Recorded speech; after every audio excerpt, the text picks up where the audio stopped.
Assalamualaikum to all my brothers and sisters all around the world, pati na rin po sa ating mga kapatid sa ibang relihiyon na nasa iba't ibang parte ng mundo. So, kamusta kayong lahat? Inshallah, nasa mabuti kayong kalagayan at nandyan pa rin ang inyong pakiramdam na gusto nyo umuwi ng Pilipinas. Chara! So for today's video is all about Congresswoman, okay? Congresswoman daw siya, sabi niya. Pero sa amin kasi sa Islam, dalawa lang kasi ang gender na aming kinikilala, isang babae at isang lalaki. Pero siya, pinanganak siyang lalaki, pero sabi niya, okay, Congresswoman siya. So sige na nga, Congresswoman. Kesa kami ang hinaharap mong mga vloggers, okay? Bakit hindi mo muna harapin ang sarili mong bayan? Bakit hindi mo muna unang harapin ang, alam mo yon, yung mga lugar ninyo na laging binabaha? Taon-taon. High tide, low tide, laging may pabaha. Hindi yung mag-iinarte ka sa harap ng social media at kami ang bebenggahin mo. Well, isa ka rin naman at kapatid mo na nagbablog, di ba? O, kaya lang, para sa akin, wala namang problema kung magpaparegister kami. Pero, sa business name yon, hindi kung saan man. Kung kikita man kami, yes, willing naman kami to pay the taxes. Di ba? Pero ikaw, okay, unahin mo muna bayan mo. Hindi ka nilukluk dyan para unahin ang pagbablog. Hindi ka nilukluk dyan para unahin ang pagkikriticize sa aming mga vloggers. Ano ba? Yan na lang pambengga sa sa mga Duterte. So, ang titirahin mo ngayon, mga Duterte supporters. Unang-una, okay, sige, para sa kaalaman ng lahat, itong daungan, kung tawagin, dongan, kung tawagin sa Hermosa, tuwing papatak na lang ang ulan, lagi na lang binabaha. Okay?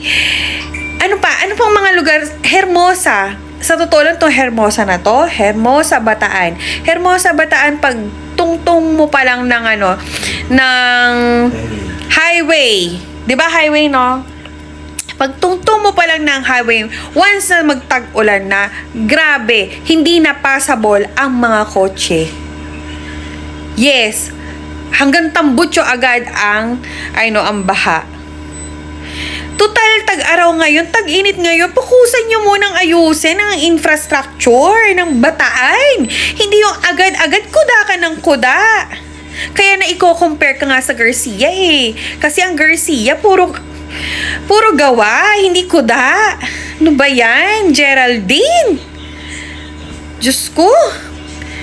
Sa TV, ma-effect ka. Masyado kang pa-demure sa sa TV, sa social media, ganyan, sa mga mainstream media. Masyado kang pa-social. Pero sabi nga ni Olga, ang bunganga mo.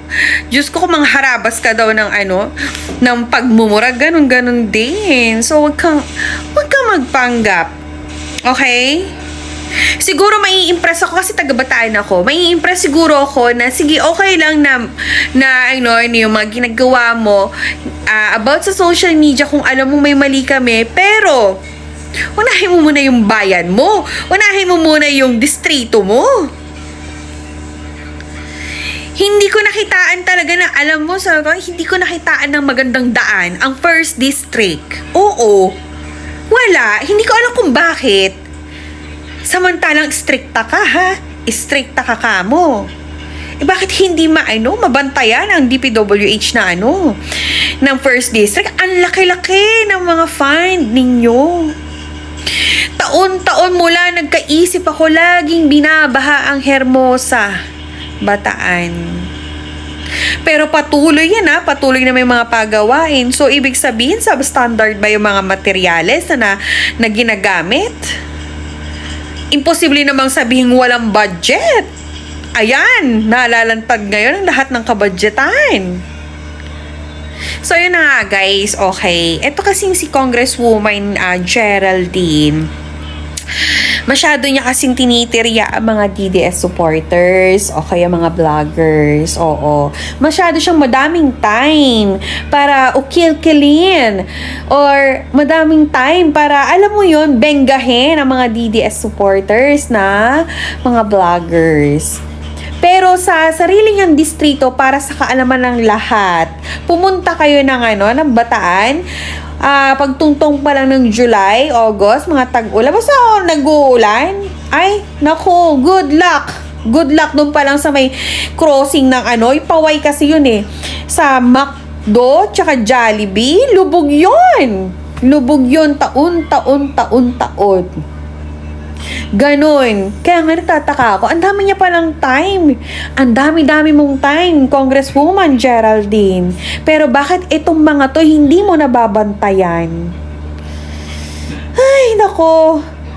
Dahil personal na galit sa mga Duterte nung sinabi na isa ka sa mga korap. Pero sabi nga ni di ba, ni Tatay Digong, may investigasyon naman, kaya lang isa ka kasi sa mga nalalantad. So, yun lamang guys, for today's video. Hindi ko kasi makita na alam mo yon yung ang dami niyang time lumabas sa media. Pero ngayon, yung mga pagawain, nako, Diyos ko Lord, daan na lang. Ngayon maaraw, inshallah, may time din siya bisitahin itong mga pinapagawa, mga daan. So, yun lamang guys. Assalamualaikum.